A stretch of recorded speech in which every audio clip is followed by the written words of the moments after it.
Yeah, let the big dog hunt. Hello again, everybody. Welcome to another episode of Kallas Remarks with your host, Joe Staszak, my man, Steve Kallas. Here, last day of February, Stephen, and we're going to go back before we go forward a little bit. Last Sunday morning, 8:15 puck drop from Milan and the United States. First time in 46 years, get it done. Again, I'm a big 80 team guy, Ruzioni, Jack O'Callahan, Herbie and all those guys, and still like watching every time they do a documentary. But 46 years, third gold medal for the U.S., and they did it spectacular fashion. They had to win in overtime. Quinn Hughes scored an overtime goal in the quarterfinals, and then they got through the semifinals pretty handily, and then they had to beat Team Canada, who really peppered Connor Hellebuck, and he made one of the great saves you'll ever see. That will haunt our friends from up north for ever. That goal that Taves had right on his stick, but 42 shots, he stopped 41 of them, and then of course overtime it gets to. I thought, and I heard Eddie Olczyk saying that the USA has to get to overtime. I'm thinking, well, they get to overtime, you're going to have face McDavid in that line of McKinnon and 3-on-3. That's a lot of speed. They held up and scored a minute 41 in on a little chip play that turned into a 3-on-1, and Jack Hughes got the winner from Werenski and beat Jordan Binnington. Your thoughts on the U.S. taking the gold? Well, first of all, you know what I think on 303 hockey? It's just a disgrace to me. I did notice, they talked about Sidney Crosby, and it's like everyone forgot he didn't play. That could Right. have been the difference between winning and losing. But when he scored the golden goal in 2010 against the US, it was 4-on-4. Ryan Miller, Now, yeah. I don't particularly like 4-on-4 either. I just think in the NHL in the playoffs, all of this stuff goes away. Yeah, You play till you score. right. I understand. I think it was you who told me, well, they had a timing thing. It was the last thing where they were giving out a gold medal, et cetera, et cetera, et cetera. My answer to that is start the game 2 hours earlier. Yeah, there's no real reason that they shouldn't. I read some stuff on it. They wanted to create more dramatic moments instead of the shootout. So they do have the shootout after an overtime period in the quarters and semis. Gold medal game, no, you play till someone wins, but still 3-on-3. Like, why do you have to go to 3-on-3? Well, and I think this was the perfect example because Connor McDavid drives to the net, tries to get a shot off. Um, but then I thought a big mistake he made was he went behind the net and the puck is coming the other way. And what's interesting to me, and I know we must have talked about this years ago, Jack Hughes made an incredible play to get the puck to Werenski, and then they both skated the length of the ice. I think I told you got to beware AI because they said Werenski made the cross ice pass. Mm-hmm. And there was no cross ice pass. But Jack Hughes gets it to Werenski, is smart enough to go down, come across the blue line, and go to the other side. Werenski, the puck gets batted around a Bat little bit, around a I little bit, think, he got it but back. right on his stick. Perfect pass to Jack Hughes. And I know Hellebuck got an assist, and that happens with goalies once they make a save like that. This wasn't one of those, the goalie passes it all the way to the Mm-hmm. other side blue line.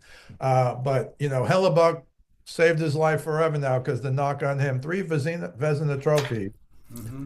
but he's never been able to do it in the big game. Well, he did it in the big game here, so all that stuff goes away. But I thought McDavid made a mistake by going behind. If you're 3-on-3 and you go behind, well, it's probably going to be 3-on-2 or 2-on-1 maybe. And Werenski showed incredible patience. Uh, but Jack Hughes had poked it to Werenski, so I thought that was nobody even talked about that. How did Werenski get the puck going up? It's a great chip. He chipped it Okay. past the defense, which doesn't usually work in the pros. Well, it obviously it worked here, but I'm totally anti 3-on-3. I don't care what the excuses are. To me, they kind of admitted they got rid of the shootout in what the Final Four, the bronze medal game and the championship game. So I think that in and of itself, it's like baseball doesn't put a man on second base Mm-hmm. in the playoffs in the 10th inning. I mean, it's just so stupid these things have happened. Having said that, um, that was a big deal because they were dominated. The U.S. was dominated end of second period, virtually all through the third period. And I think the 3-on-3 obviously helped them. But again, you need a guy as great as McDavid is, and he's great, but he goes behind the net after trying to stuff one past Hellebuck. And I think he was always kind of behind the action, frankly. They were, and Drakkar didn't really get back on the play either, and they left the trailer, which was huge. I'm not sure if he would have caught him, but it looked like he was kind of, all right, I'm not going to get him, so I'm going to coast. And the final thing I'll say there is if it's 5-on-5, uh, if it's 5-on-5 and McDavid goes behind the net, that's not a big deal. But if it's It's three on not a three huge and he deal. goes behind, He tried to win it, and he kind of, he got the puck knocked away, and that's kind of where he but he looked like, chased the puck behind the net, and I think that yeah, was a huge mistake. Again, I don't know the big analysts if that was all talked about, but even more impressive to me was the Jack Hughes almost chip with his stick ahead of him to get the puck to Werenski, and then he skated the length of the ice, went to the other side, and the rest is history. But congrats to the U.S. because they did it again in 1960, 1980, and this one, I won't say is as big as 1980. I don't think anything in sports will ever be as big as no, 1980. But all credit to those guys. They really gutted it out. I they thought they did. totally outplayed the last 25 minutes of We were regulation. But watching that second period. I texted a few. I said, if they pull this off, it's virtual miracle number two because they were just getting you're right. bombarded.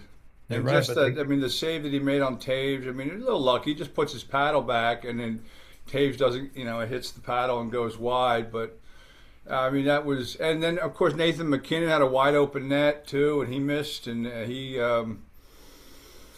knock on him sometimes is a little bit that he, shrinks a little bit. I don't know. That's true. He's won a Stanley Cup, and he's pretty tightly wound. And he kind of said something afterwards that, well, you be the judge who the better team was out there today. Well, it doesn't matter. You could look up and down at the roster sheet. That doesn't matter. It's who plays better in the 60 that's minutes right. and 61 minutes and 41 seconds. So I thought the faces.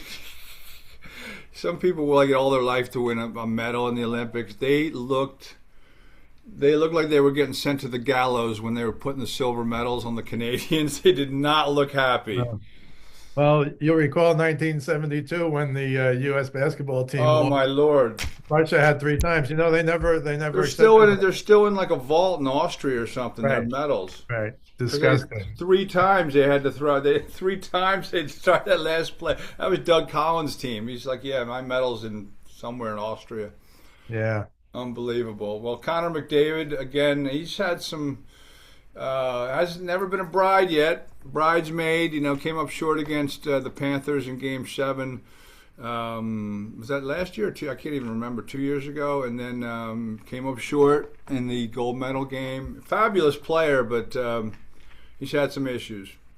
Well, they come back and on Thursday, Oilers 8, Kings 1. Connor McDavid, first guy this year to get to 100 points, the ninth time in the history of hockey. Um, he's now the ninth guy to get 100 points in a season. So that shows you where he is. Again, I kind of think he's lost in Edmonton. It's not really, Gretzky and Messier, Mm-mm. They anybody have else you want Drysdale, but and you want to name from that team. But I give him a lot of credit. He's a great player. He doesn't ever seem to be bothered.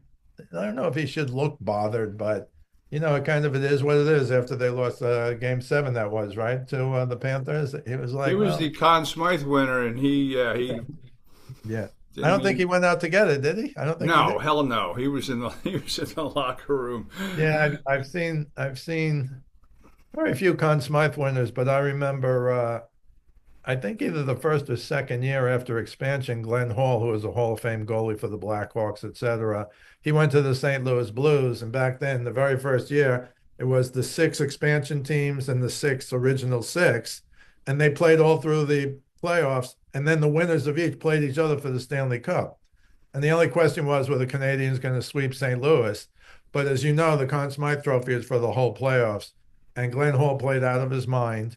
And even against the Canadians, they got swept 4-0. But I think two of the games were overtime, and maybe three of the games were one-goal games, and they gave it to Glenn Hall. Wow. Again, no, if you win the Stanley Cup and some other guy on the other team gets it, I don't think you really care unless you're the main guy on the winning team. And Right, you didn't sure. get it. But look, I think McDavid's a super duper star. I think he's the best player in the league now. You can make arguments for other guys. Um, but I think he's kind of lost in Edmonton. And you never said that about Gretzky, of course. No, they would have won. I think many more cups. They won one more cup after Gretz left, but I mean that was really the beginning of the breakup. They won. Messier won another cup, and then Messier went to New York and won a cup. So Messier was, yeah. I mean, Mess was the guy. Mess was the guy. Six cups. I don't think you're going to say him. It's almost for me, Bill Russell, like he's the greatest winner of all time because of what he did without Gretzky in Edmonton. And then Mm-hmm. the miracle in New York is now it's one cup from 1940 till today. Yeah, how And the many years? So Rangers, what's that? That's 26 and another seven. That's wow. So it's been what 33 years since they won. I remember it was always like 1940 and it's like 1993 or yeah, 94 now. it's all my fault because I prayed like in the 70s and the 80s into the 90s, just one cup. Give me one cup. And I got it in You can die 94. in Now peace. every time they have a chance, I'm like, well, And you want another one, of course. I got one, and maybe I should be happy with that. But Yeah. whatever, because it's interesting. Because who was the coach? Who was the coach of the Mike Keenan was the coach of the right? But Rangers. who was the coach this year? The coach of the Rangers, right? They Right. they waved the white flag in New York. I'll just be very brief with this. They actually sent a letter out to the season ticket holders in New York. We're really sorry. We're trying to build now. Blah, blah, blah, blah, blah. They waved the white flag in January. That's pretty early to wave the white flag. And their coach, who won, of course, two cups with Pittsburgh, now goes out and he's now the Olympic super duper coach. Mike Sullivan, yeah. Except Sullivan, yeah, he comes back to New York and has to play with the Rangers. Deal with that mess. I mean, hard to blame the coach. Yeah. I don't know No. if they're going to blame the coach. It's his first year, and again, he's won two cups. Won a couple cups. But it doesn't matter. The Rangers have waved the white flag. It's very disappointing, and they have a goalie who can win a cup. But they traded Panarin even. They traded everybody. Yeah, they And did. I love Panarin, but he gets beat up in the playoffs. They go out of their way to beat him up. Um, so the Rangers are in a rebuild, no matter what anyone says. But that's where they are now. Switching to NBA. SGA's back after missing 9 games. Got in a fight last night with your boy Jokic. You called him Dracula. He looked like Dracula with that look on Yeah. his face. If you have a chance, just go see when that all went down. It was I didn't get a scary. good look. It was like he had a movie makeup artist that made him look like Dracula. I'm not exaggerating. He's a pretty mellow dude too. Yeah. But in any event, so Shea Gilgeous-Alexander, he's missed all these games. Uh, but they beat the Nuggets yesterday in OKC, 127-121. But the interesting thing, and I didn't realize it was this close because we talked about it a long time ago, but Shea Gilgeous-Alexander has now scored 20 or more points in 122 consecutive games. The all-time record, of course, is, holds the all-time record for over 20 points in a row, 20 Wilt. points a game. It's Wilt, and it's 126. I thought it was much higher. So you know how nuts I am. So Wilt's at 126. Obviously, that's not going to change. What was Oscar on strike or something? Or where did he play in the Canadian League? What happened? Oh boy, I didn't look how many he did, but I always go back to Dick Barnett. If he wanted to, first thing about Oscar, if he wanted to, he could average 50 a game. But in any event, Wilt has the all-time record, but it's 126. So here, Shea Gilgeous-Alexander, you could bet now that he's going to beat that beat that record because he's only four away and he gets his. When he's playing, he gets his. I thought there was one game when he scored like 21 or something where it became real close. But now everybody's saying, oh, 122 in a row, but they should say the record is Wilt at 126. The only other thing I'll say about that is how did Wilt stop? How could Wilt not score 20 points in a game? He You know what the fouled answer out. is? He fouled He got out. he got thrown out in the first quarter of a Thrown game. out. Okay. So yeah, he did not I should play. I should go back and look at his games after that to see how many in a row he had 20 in a row. But What did he do what did he do in the first quarter? Does anyone know? Like, how do you get thrown out of the game in a couple technicals? I think he complained about fouls early in the game, and I think that he got two texts, which I think even back then you Back got then, thrown you out. get tossed. But one final note on that, not to take anything away from SGA. I mean, he's a superstar. He's the MVP. He's a champion. But Wilt apparently in those 126 games in a row, apparently he averaged 50 a game. That's That's silly, and I know that people still want to talk about Kobe and LeBron being the best, and I know their numbers bear out some argument there, and they have some championships. There's no one like Wilt. There's no one like Wilt to could do the things he could do when he wanted to. He wanted to lead the league in assists one year, did that. You know what I mean? He was just he Yeah, couldn't. because they criticized him for not passing. Okay, well, here you go, guys. All right, fine. That's unbelievable. I will mention Um, briefly the Pistons now 44-14. They beat the Cavs last night. Now the Cavs didn't have Mitchell or Harden, so you can put an asterisk next to that. But the Pistons seem to own the Knicks, that's for sure, right? They're 3-0, a couple of games the last 10 days or so. Um, but I think the Pistons are the sleeper. Now I saw Perk, Perk on ESPN, the big yeah, he guy. talked about the Spurs. Spurs are going to win it all. I think it's a little early only because, look, A little early, right? They're young. I think they're too young, but I can see where he's going. They've owned OKC this year.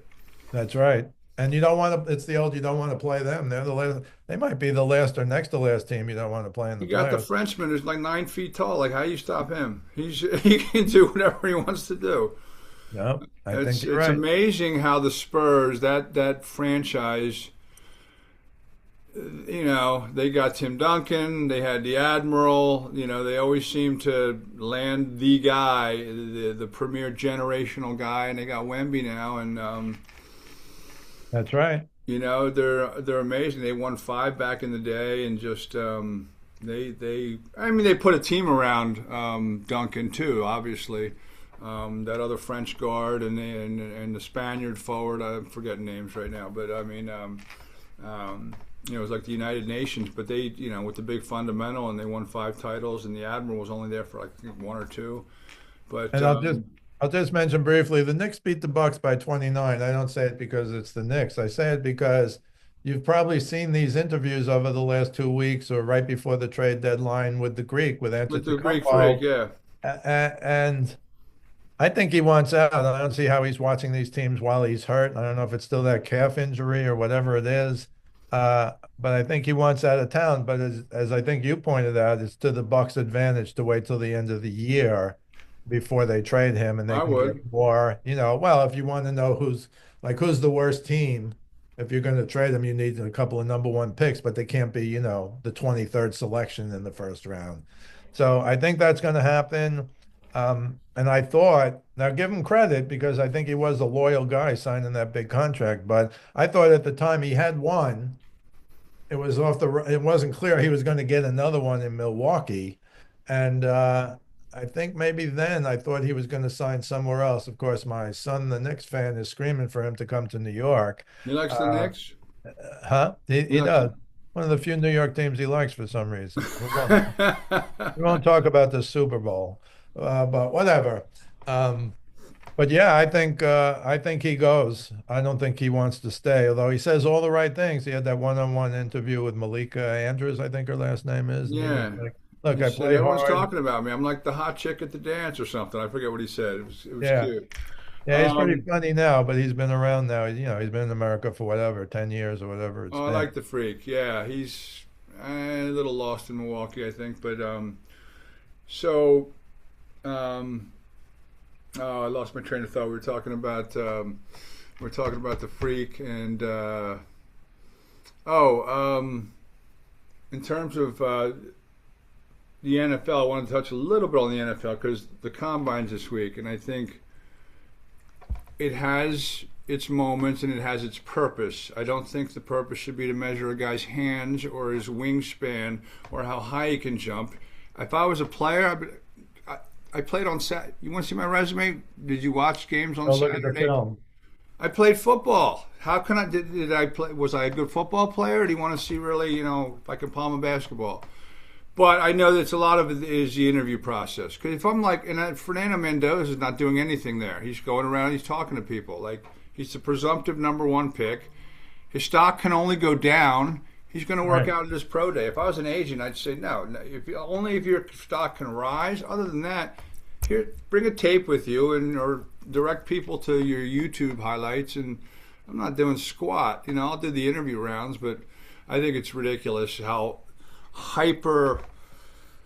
I know everyone's trying to be real thorough and everything, and try to do the advantage of some of the intangibles. Can the guy play football or not? You know what I mean? There's some guys who Oh, are you're right. You're right. undersized, underhand sized, and I mean, but have a motor and have instinct, and I think they get a little too caught up in it. But I know my friend Matt Lombardo, he loves the combine because he gets to hobnob and he gets a lot of information. I mean, snowed in, didn't get a chance to go, but. No, I haven't heard much come out in terms from the Eagles. The talk is AJ Brown. I am one of the few people that think he's not going to get traded. I don't listen to others. Other executives in the league say, "Oh well, okay, they don't work for the Eagles. They work for other teams. Let's keep that in mind."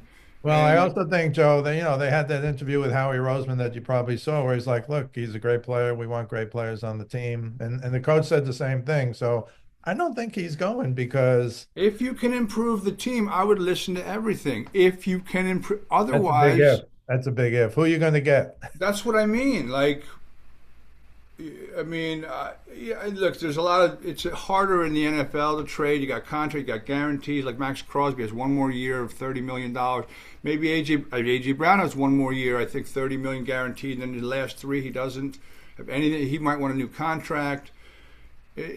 Oakland needs draft capital. Like people are saying, well, just send them to Oakland for Max Crosby and throw in a two or something. They need to build a roster. You're right. Yeah, I mean, he'd be great, if Mendoza goes there and he's, targeted all the time. They need help. I think if he wants to go somewhere, if he wants to go somewhere, it would be New England. Mike Vrabel's his boy. They have a very good relationship, and I think New England, as you saw in the Super Bowl, I mean, Stephon Diggs really didn't do a whole lot, and they didn't have a lot of, Right. like a guy that really stood out. But he's not stupid. And they have all new coaches and all maybe in a whole new system in terms of their offense with Sean Mannion, and maybe he's got a different plan for how it's going to look. You know what I mean? Like I don't think Yep. AJ hates it here. I think he didn't like some of the dynamics and logistics of how it. Even so, he had 78 catches and broke 1,000 yards. You kind of wonder why, because there were games where he had like 15 yards Right. on like 7 targets. He Yep. disappeared. But I think I like what Howie said. If it can, and I think the only reason you do something, can it improve your team? People get all upset and emotional because he was a little yappy, and it doesn't come off right. And I get that. You want your guys to all fall in line and just think team and not yourself. And I get it, but I also get like he's a really, really dynamic player, and I'd want the ball too. I want to show off my skills, and I want to, in doing so, help the team win. But Howie, I don't think he's just going to give him away, and it's a Yep. major cap hit. It's a major cap hit if they unload him. So it doesn't really work for the Eagles unless they really kind of Get get blown something away. big. Yep. I So just wanted to wrap up with a baseball note. yeah, Bill Mazeroski. Yep. Yeah, now Mazeroski is an interesting guy. You can argue he hit the most important home run in the history of baseball when the Pirates shocked the Yankees in 1960. That was the year, for some reason, Casey Stengel, the genius of all geniuses, right? He didn't start Whitey Ford till the third game. Nobody knows why to So this there wasn't day. Rob Thompson? Uh, No? uh, Okay, and, White, sorry. and Whitey Ford, I think he pitched the third game and the sixth game, and they won like 10-0 and 12-0 in those two games. And but Mazeroski, look, Mazeroski, incredible defensive player. I think he might still hold second baseman. He might still hold the record for, most turned double plays in the history of baseball. Um, but I personally think if he doesn't hit that home run, I don't think he gets into the Hall of Fame. And I don't want to knock him, Would but anyone have really? He's a household name. If he doesn't hit that home run, there's a lot of people, unless you're a baseball guy, might not have ever really. Oh, who? yeah, and you might know this because my son told me this. They still have the wall. The left field wall is still standing in Pittsburgh, and every year in October they go to the wall and they replay. I think they replay the radio version of the whole game because Johnny went there once, and you can like stand there where the wall is that he hit it over. Everybody knows Yogi Berra in left field is running back to try and catch the ball, and it's out of there. That's the bottom of the ninth. That's the real biggest hit. Bobby Thompson, as my father used to tell me, He won the pennant. That's different. Right. Well, with Bobby Thompson back then, with the Dodgers and the Giants, it was who's going to lose to the Yankees. Yankees Right. were in the middle of winning five in a row, World Series. So I think it is the great, you can talk. Well, yeah, to win a World Series, I mean, in the bottom of the ninth, like Joe Carter did it. Um, yeah, they were down in that game, but it wasn't a I think deciding it was game. game six, It was wasn't game it? six. It wasn't game seven. It wasn't, Right. winner or go home. Right. So I'm not saying he shouldn't be in the Hall. I just say, lifetime 260 hitter back then, that was pretty good for your interior guys because they had to So be superstars on defense. And he was a superstar on defense. So, there were some good home uh, runs, but that has to be. I mean, you could talk yeah, about it's sad to Kirk. see all these guys now because they played, he played, I think, 17 years. His whole career was with the Pirates. And he was on the World Series team in 1960, obviously, but also in 1970, 10 years later. Wow, That's the two that they won between 60 and 70. And then, of course, they won We Are Family. 79, the Yeah, family. We Are Family. We have So family. sad to see these guys go because now at some point you're getting to my childhood. And if you wanted to watch a second baseman and learn how to play defense, that's who you watch, Bill Bill Mazeroski. Mazeroski. Good stuff, brother. Well, you never know. One day you'll wake up on a Saturday and you might not see this guy over here. So, guys are falling like flies out there, man. It's sad, but I know it's life, but great stuff. Seems like a while since we've done a podcast, but that was fun. Yeah, and watching that game was pretty cool. I know it was an eight. Hockey can't get out of their own way with 8 o'clock start, but everyone was up watching it. And I don't know about how that West Coast ratings came in, but it was fun winning that gold medal, both the women's and the men.